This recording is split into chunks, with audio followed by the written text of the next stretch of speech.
ছেলেমেয়ের বাপ হয়েছেন কে কে দেখি? এই পোলাপাইনরা হাত তুলিস না আবার।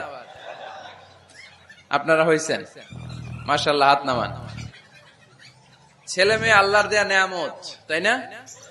দুনিয়ার সৌন্দর্য, জিনাতুল হায়াতিদ দুনিয়া। কিছু কিছু জিনিসের প্রতি আকর্ষণ মানুষের জনমভর। এর মধ্যে একটা হচ্ছে সন্তান সন্ততি।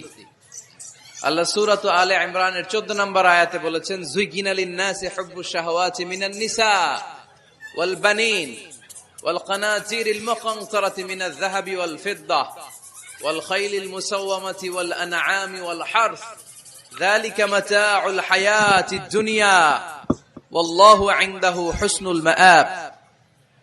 নারী, গাড়ি, বাড়ি,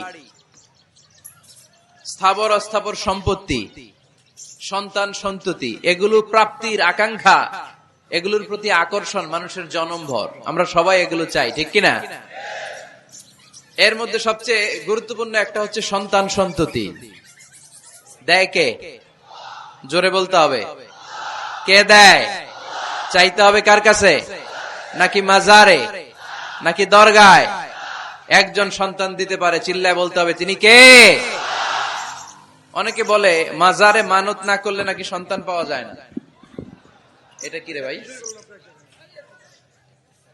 মাজারে যদি মানত করা না হয় তাহলে নাকি সন্তান পাওয়া যায় না। এগুলো এসে ডিস্টার্ব করে খুব।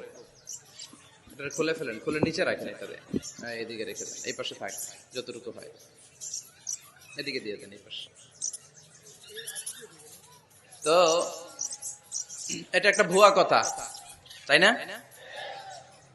মাজারে আর একটু উপরে উঠাইতে হবে। মাজারে মানত না করলে সন্তান যদি না হইতো, বাচ্চা যদি না হয়, গরুর যে বাচ্চা হয়, গরু কোন মাজারে মানত করছে বলেন? মাজার